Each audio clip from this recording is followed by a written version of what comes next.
I don't think I've ever used the term cute on this channel before, but isn't this adorable?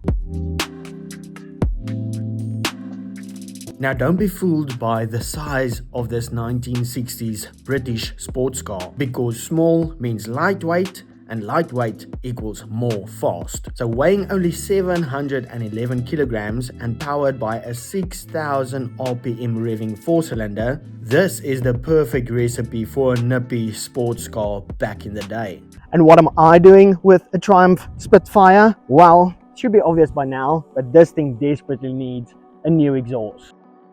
Before we get into that, I think let's give this thing a well-deserved wash.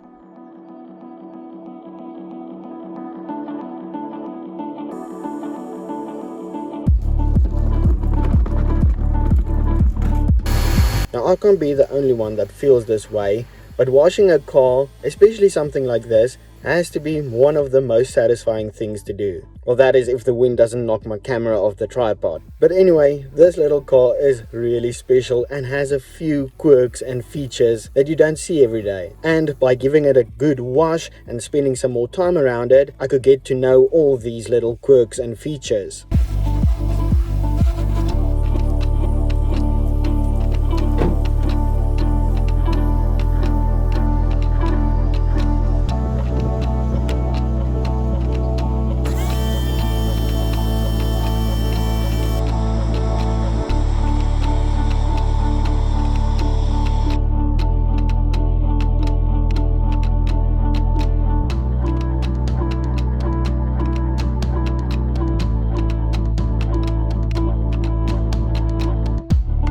And I do have to say, this is a really clean example of a Spitfire Mark II. The exterior cleaned up really good, and it was time to get the vacuum out to get this interior sorted out. Fun fact, the Mark II was the first model to come with carpet on the interior. That is some luxury right there.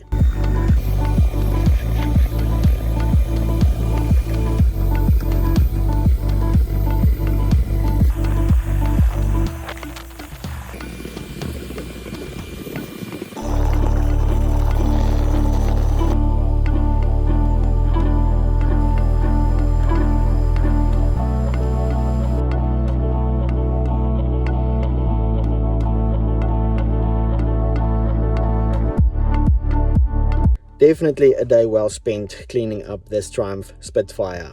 Again, this is a really good example of the Spitfire, and it's still in really decent condition for its age. With a bit of time and effort, this thing looks just as good as the day it left the showroom floor.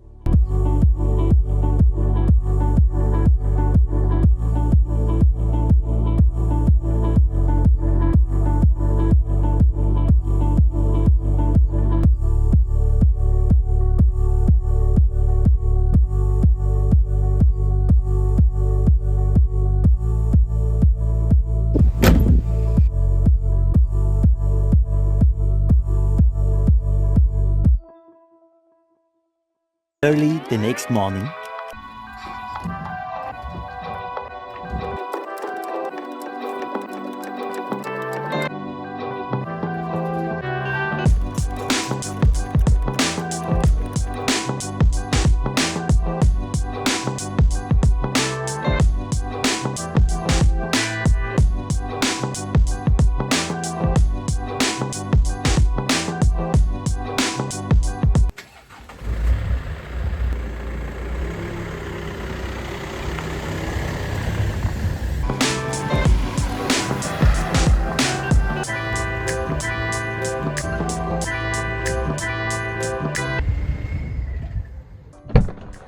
Okay, so before I get too deep into the new exhaust for the Spitfire, there is something else I need to take care of first. And that is the AU Falcon, or well, what's left of an AU Falcon. This once was one of my favorite creations. I had some really big plans for this thing, but with everything going on, and the fact is that we are planning on moving soon, it just doesn't make sense anymore to hold on to this.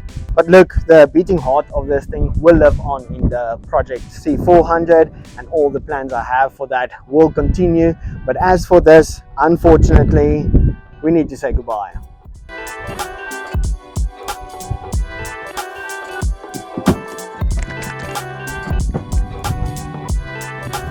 So the plan is to cut that thing up into smaller chunks, throw it in the trailer and take it to the scrapyard. That thing's not going anywhere, so let's get to work. Now I will be holding on to the rear differential as well as the suspension for that. You never know when you might need something like that in the future. The hood and the front and rear bumper as well as the 2 front doors I will be taking to a local scrapyard. So I just got those moved out of the way so that I can start disassembling the doors. Starting off with the 2 little doors at the back. Those will go on the scrap metal pile, and then as I said, removing the 2 front doors, and I'll take them just as they are to the junkyard. Maybe someone needs his front door or something, you never know.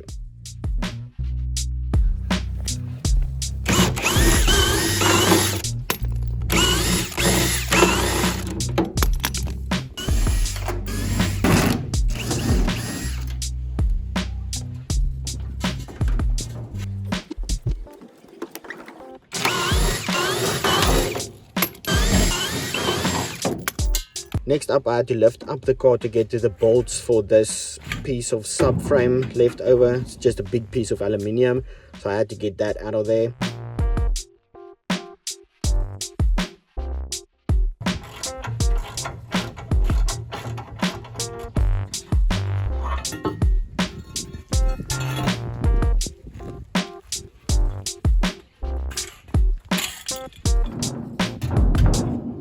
And with that piece removed, I could get all the aluminium pieces that I gathered in the yard into the trunk of the C220. That should make things easier when I get to the scrapyard.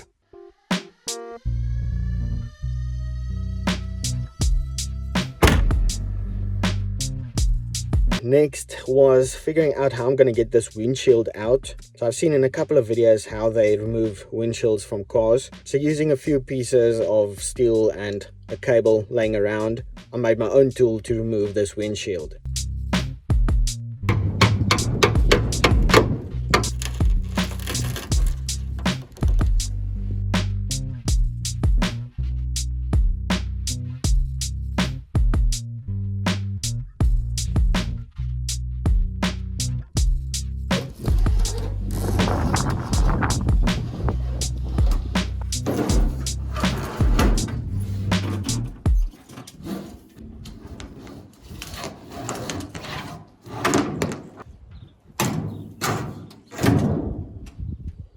There we go, got the windshield out of there. Wasn't as easy as it may seem on the video, but hey, at least I got it out in one piece. With that done and out of the way, it's time to grab the angle grinder, start cutting this thing into pieces.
And there we go. It's a couple of days later, finally finished up with that. I just had to take care of that, and that looks so much better. But now it's time to really start diving into the exhaust for this Triumph Spitfire.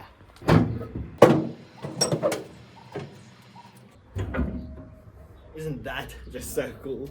But anyway, the problem with this exhaust is that there's absolutely no flanges or anything to take it apart. The exhaust is one piece from the manifold all the way out the back.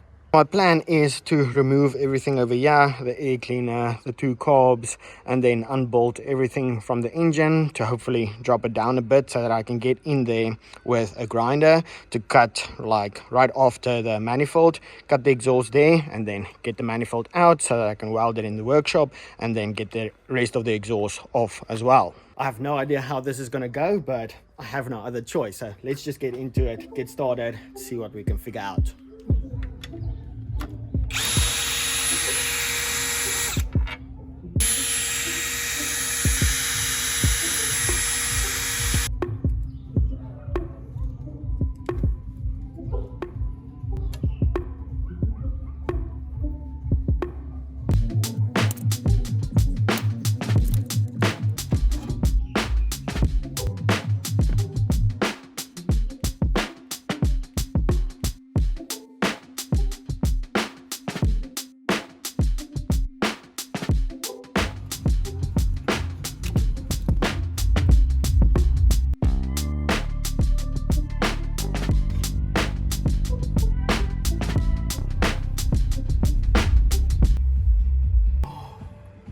Oh no, that's bad. I have no idea how a carburetor works and I have to put this thing back together again. It just fell apart. I'm gonna have to figure out how to put these two carburetors back in sync, so that's gonna be interesting. And another thing is, broke this water line.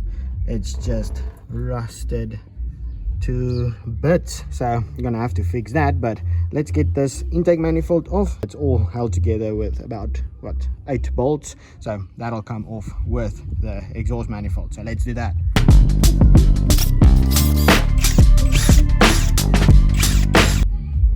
Now this is gonna be a nightmare to put back together. Oh, it's only 6 bolts.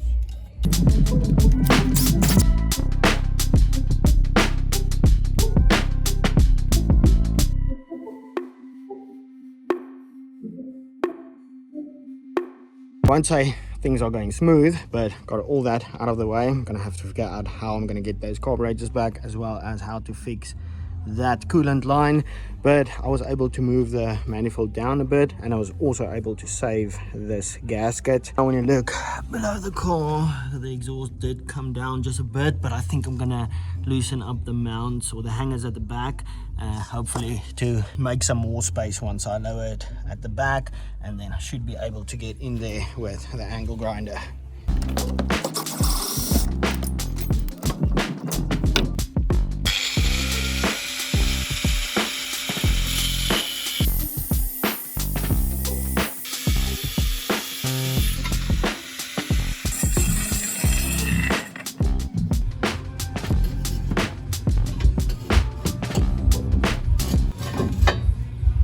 That might be a problem.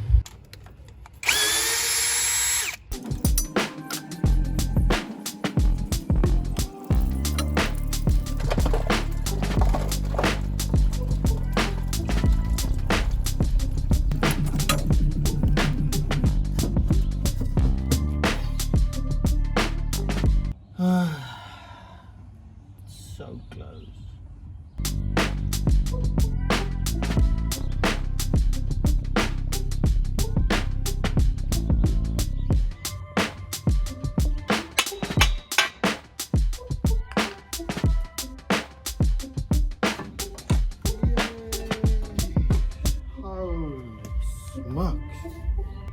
There we go. Whew. There we have it. Step 1, remove old exhaust complete. But with everything that just happened, this is going to be way harder than I thought. I mean, looking at this, looks like a simple exhaust setup. But once I do go ahead, add the V-band to the headers, I don't know if that's going to fit. Also have to fix that intake that I messed up, but that should be doable. Let's step on over to the workshop and I'll show you what parts I have so far. All the parts on that thing are about 60 years old, so of course things are gonna break and go wrong. But anyway, I got a few parts over here. So new flex hose for the new system, 50mm flex hose, and then a couple of exhaust hangers.